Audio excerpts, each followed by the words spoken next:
back to my channel. My name is Sakshi. Hope you all guys are doing well. So in today's video, I'm gonna be sharing my pre-hire training experience with Indigo Airlines to you guys. तो आज का जो video होने वाला है वो total Hindi में होने वाला है बिकॉज बहुत सारे लोगों को इंग्लिश ज़्यादातर समझ में नहीं आती है, तो ये वीडियो हिंदी में मैं बना रही हूँ ताकि सबको समझ में आए. So let's begin with the video. So मैं इस वीडियो में प्री हायर ट्रेनिंग का एक्सपीरियंस शेयर करने वाली हूँ जो कि इंडिगो एयरलाइंस के साथ में था. मैं करेंटली वर्क कर रही हूँ इंडिगो एयरलाइंस में एंड मैं डायरेक्टली कैबिन क्रू ट्रेनिंग के लिए सिलेक्ट नहीं हुई थी. मैं पहले प्री हायर ट्रेनिंग के लिए सिलेक्ट हुई थी. So firstly I am gonna tell you that pre higher training क्या होता है. प्री हायर ट्रेनिंग को PHT भी बोलते हैं.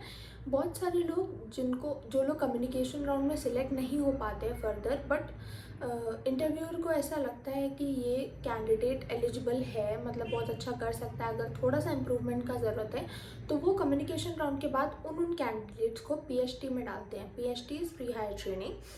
तो उसमें आपको 1 महीने का ऑनलाइन कोर्स करना होता है जो कि एकदम फ्री होता है. इंडिगो की तरफ से ही इंस्ट्रक्टर्स जो होते हैं कम्युनिकेशन के, वो आपका PHT 1 महीने के लिए देखते हैं. तो पर बैच एक इंस्ट्रक्टर अलॉट कर दिया जाता है.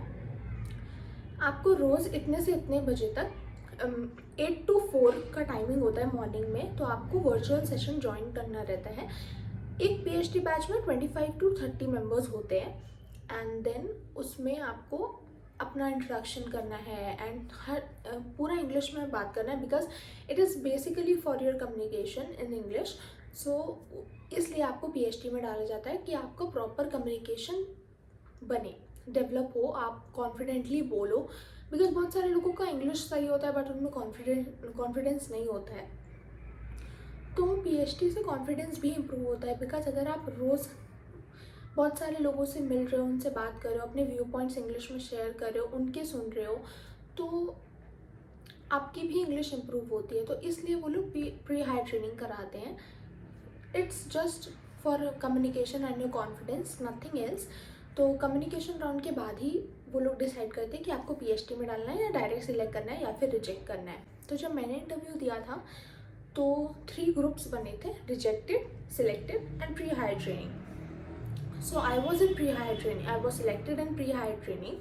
तो मुझे 1 और 1.5 मंथ्स वेट करना पड़ा था बिकॉज वो तुरंत रिवर्ट बैक नहीं करते हैं. They will give you a form kind of sheet with their signature और वो बोलेंगे कि we will contact you for the pre higher training.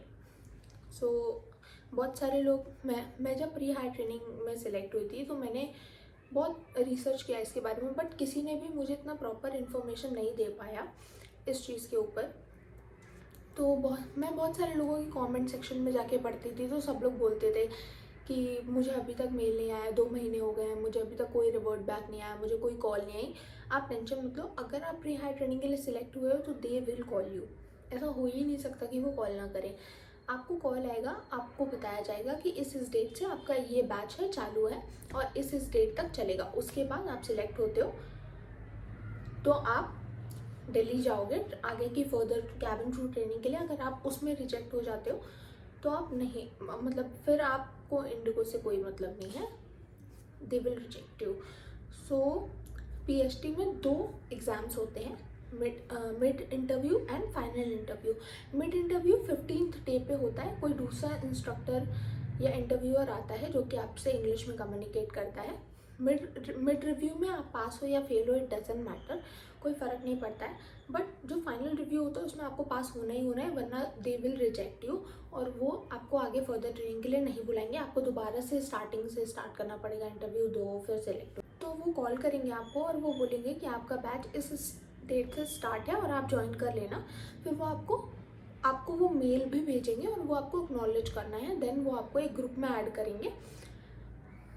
तो वो जो इंस्ट्रक्टर होगा आपका जो 1 महीने तक क्लासेस लेने वाला है वो भी उसमें ऐड होगा.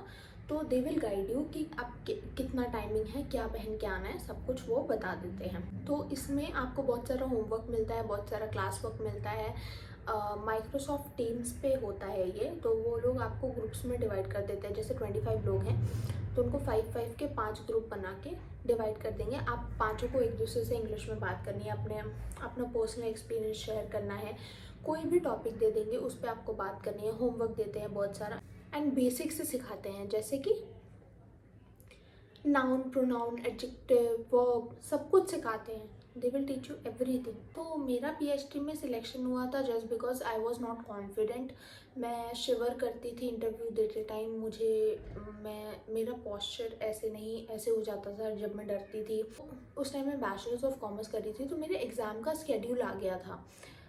वो मेरा लास्ट ईयर का एग्ज़ाम था एंड 6 सेमेस्टर, तो मुझे देना ही था। मैं उस एग्ज़ाम नहीं छोड़ सकती थी। तो मैंने जिस एचआर का मुझे मेल आया था, मैंने उस एचआर को मेल किया। मैंने बोला कि मैंने उनको अपनी स्कीम का फ़ोटो भेजा और मैंने बोला कि मेरे एग्ज़ाम्स हैं, तो can you relegate me to any further batch. तो उन्होंने रिवर्ट किया, पॉजिटिव रिवर्ट, कि हाँ ठीक है, हम आपको दूसरे बैच में डाल देंगे करके। फिर मुझे 1 मंथ मेरा एग्ज़ाम में निकल गया। फिर मुझे 1 महीने बाद फिर से मेल आया कि आपका ये बैच है। नेक्स्ट वीक से हमारा क्लासेस चालू हो गया। तो ऑनलाइन क्लास था, तो हमें पूरा फॉर्मल्स पहनना रहता था। फॉर्मल्स पहन के हम माइक्रोसॉफ्ट टीम्स में वो जो लिंक भेजी थी उन्होंने व्हाट्सएप ग्रुप में, उसमें हम ज्वाइन होते थे। देन वहाँ पे मेरे बहुत सारे फ्रेंड्स बने। टोटल 30 लोगों का ग्रुप था, तो बहुत सारे फ्रेंड्स बने and I was very happy कि मुझ में थोड़ा बहुत कॉन्फिडेंस आ रहा है। एंड 1 हफ्ते बाद ही मैंने अपने आप में वो कॉन्फिडेंस देखा कि मैं अब इंट्रोवर्ट नहीं थी। मुझे दूसरों से बात करने में हिचकिचाहट नहीं होती थी। मैं तुरंत किसी क्वेश्चन का जवाब बिना शिवर किए दे देती थी, बिना अटके दे देती थी। तो I have seen improvement in my self, और बाकी सबका भी यही कहना था कि उनमें भी इम्प्रूवमेंट आया है। तो पीएचडी मैं तो कहूँगी कि बहुत ही अच्छी चीज़ है। इंडिगो ने एक मेजर स्टेप लिया है पीएचडी को इंट्रोड्यूस करके, बिकॉज बहुत सारे लोग जो सिलेक्ट नहीं हो पाते थे उनको अपने अंदर कमियां ही नहीं पता चलती थी कि उनके अंदर कमी क्या है, इसलिए वो सिलेक्ट नहीं हो पा रहे। फिर हमारा मिड रिव्यू हुआ था। मिड रिव्यू में बहुत सारे लोग थे जिनको अच्छे पॉइंट्स मिले, मतलब अच्छा अप्रिशिएशन मिला। बहुत सारे लोग थे जिनको और वर्क करने अपने आप में बोला।